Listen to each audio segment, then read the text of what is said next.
I think you bring up a great point because the zeitgeist right now is everything went to hell with Donald Trump. Everything was fine before. We just have to get rid of him. I don't care if it's a paper bag that can't construct a sentence. We're going with the Democrats. Or even someone accused of sexual violence. Correct.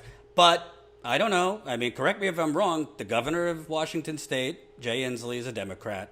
The mayor of Seattle is a Democrat. The city council run by Democrats. And I mean, it seems common sense that not just Jeff Bezos, but Boeing, Starbucks, a lot of other companies based out of the Pacific Northwest would have to massively contribute here.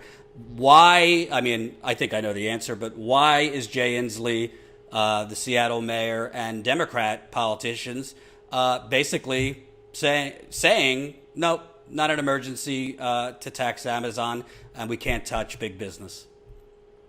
I think you've hit on the right note. In the sense that on the one hand, it is absolutely true that Trump has been an abysmal president by any measure.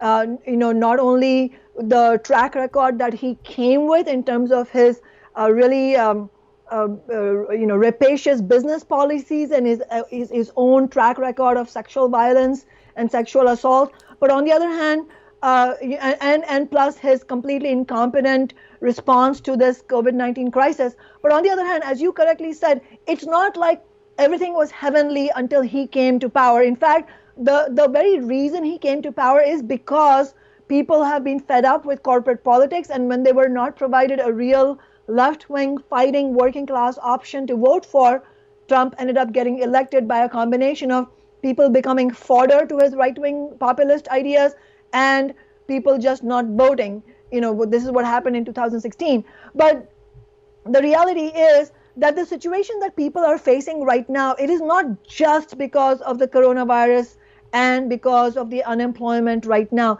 It is also the product of a decades-long robbing and exploiting of working class people. And that has come in many dimensions. It has come in the form of stagnating and lowered wages, which is why you have, this incredible moment in history where in the richest country in the history of humanity, you have an entire generation, the millennial generation, that is actually worse off economically than their parents' generation. That being worse, the new generation being worse off than the older generation, that represents a highway robbery that has been conducted through slashing of wages, slashing of unions and union rights, which means you don't get the kind of wages or benefits that the union movement fought for in the past. It has come in the form of perpetuation of business unionism, where the labor leaders are not fighting in the way that they need to fight. And we're going to have to revive the strong labor traditions of fighting for workers and understanding that the bosses are not on your side. And this brings up the dimension of the Democrats as well, that as long as the labor movement is tied to the Democratic Party, with leaders like Inslee, the Democratic council members here in Seattle, Andrew Cuomo in New York, who maybe a few shades different than Trump, but at the end of the day, what they all have in common is their diehard allegiance to Wall Street and big business and the billionaire class. And to your question, that is exactly why they will not pass policies like the Amazon tax in order to make sure that people, working people are held afloat. They will extract the price from us unless we fight back. I just wanted to give you a concrete example of this as well.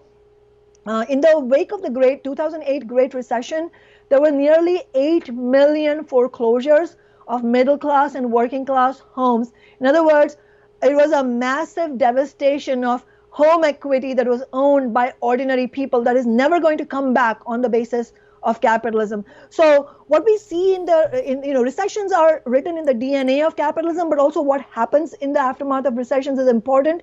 That not only the immediate price of the recession is put on the backs of working people, but the capitalist class also uses recessions as an opportunity to snatch away reforms that we have won in the past. So building home equity for the middle class, that was something that was won through the New Deal reforms and the labor movement that has now been snatched back. Younger people have no hope of buying homes they're barely able to pay rent in roommate situations. And similarly, we're going to see the same kind of cost extracted unless we fight back. Hope you enjoyed that last video. Hop on over to statuscoup.com where you can sign up for our email list and become a member for as low as $5 to $10 a month.